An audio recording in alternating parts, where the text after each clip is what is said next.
مجھے سوال آپ سے یہ کرنا ہے کہ آپ جیسے جانتے ہیں سب کہ ہمارے جو معاشرے میں جو فتنہ ہے، ہمارے جو بچے ہیں، شاید جس وقت ہم نے ان کو اسکولوں میں ڈالا یا جو سوشل میڈیا کا پریشر ہے ایوری تھنگ، تو آپ آج کل کی یوتھ کے لیے کیا ایڈوائس دے سکتی ہیں ہم پیرنٹس کو؟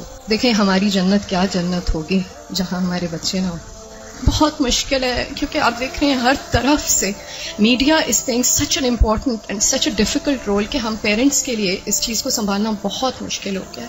اینڈ آل آف دیٹ، اور میں ایک واٹس ایپ پہ میسج مجھے ملا کہ what will happen to my children when I die, but سوچنے والی بات یہ ہے کہ what will happen to my children when they ڈائی.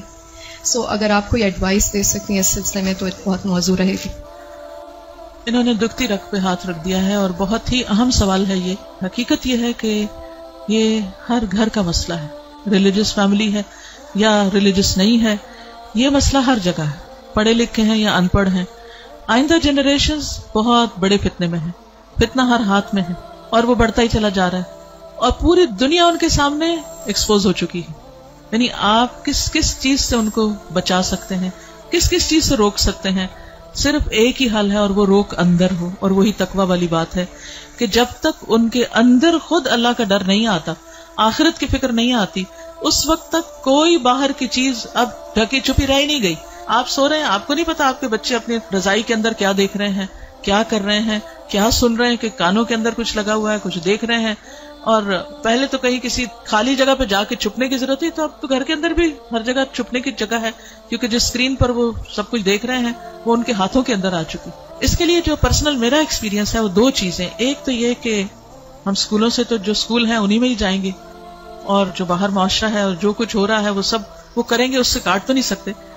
میں نے سب سے زیادہ جو دعائیں مانگی ہیں، رو رو کے مانگی ہیں، سجدوں میں پڑھ پڑھ کے مانگی ہیں، وہ اسی کے لیے مانگی ہے کہ اللہ میرے بچوں کو ایمان دے.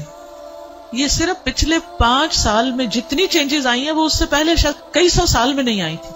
اور پھر دوسرا کیا کیا، یعنی اللہ تعالیٰ سے خود ہی مانگا. دوسرا یہ کہ ہر تھوڑے عرصے کے بعد عمرہ، اللہ کے گھر چلو، کیونکہ اللہ کے گھر کا جو جلال ہے، اور اللہ تعالیٰ اگر انسان کو کہیں سب سے زیادہ محسوس ہو سکتے ہیں تو وہ بہت جگہ ہے. یعنی ہمارے ملک میں، ہمارے گھروں میں، ہمارے ماحول میں وہ فیلنگ نہیں آتی جو وہاں جا کر آتی. تو الحمدللہ ان عمروں نے، اللہ کے گھر کی زیارت نے دل کے اندر تھوڑی سی جگہ بنائی اللہ کو پہچاننے کی. کیونکہ جب تک اللہ کو بچے پہچانتے نہیں، اس کی عظمت کو محسوس نہیں کرتے، وہ اللہ سے ڈر نہیں سکتے، تو وہ تقویٰ نہیں آتا دل میں. تو اس سے یہ ہے کہ وہ ایسی جگہ ہے جہاں اللہ ماشاءاللہ سب کو جا کر یقین ضرور آتا کہ کوئی ہے ایک جس نے یہ سب کچھ بنایا. پھر اس کے بعد یہ ہے کہ قرآن کا علم.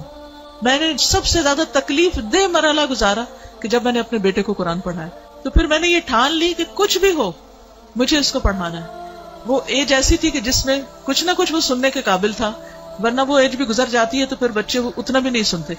اور میں نے اپنی ساری مصروفیات کو سیکنڈری کر کے، حالانکہ میں انتہا درجے کی مصروف، گھر کی بھی ذمہ داریاں، باہر کی بھی، لیکن میں نے اس کو اپنی پرائرٹی نمبر 1 سمجھا کہ یہی بات جنہوں نے کی ہے کہ جب وہ مر جائیں گے تو پھر ان کا کیا بنے گا. یعنی ہمارے مرنے کے بعد تو جو ہوگا سو ہوگا، ان کے مرنے کے بعد ان کی قبروں کا کیا حال ہوگا اور ان کے آخرت کا کیا ہوگا. تو اللہ سبحانہ وتعالیٰ نے قرآن مجید میں فرمایا قوا انفسکم واہلیکم نارا، اپنے آپ کو اور اپنے گھر والوں کو آگ سے بچاؤ. ایمان والوں کو خطاب ہے کہ اے ایمان والوں اپنے بچوں کو آگ سے بچاؤ. تو پھر میں نے اس کے ٹائم کے مطابق جب اس کا موڈ بنے، لیکن روز کی شرط رکھی تھی کہ ہر روز پڑھیں گے تھوڑا تھوڑا، 2 آیتیں 4 آیتیں، 1 رکوع 2 رکوع 1 رب، اور اس طرح کر کر کے میں نے پورا قرآن اس کے ساتھ پڑھا کہ مجھ سے نہیں ڈرے، اللہ سے ڈرے. میری خاطر نماز نہیں پڑھے، اللہ کی خاطر پڑھے. میری وجہ سے کچھ مت چھپائے جو دیکھ رہا ہے، اللہ سے ڈر کے چھپائے. تو یہ کسی حد تک فائدہ مند ہوا. یہی ماؤں سے کہوں گی کہ ساری مصروفیات اپنی جگہ ہیں، لیکن بچے آپ کی پرائرٹی نمبر 1 ہونے چاہیے.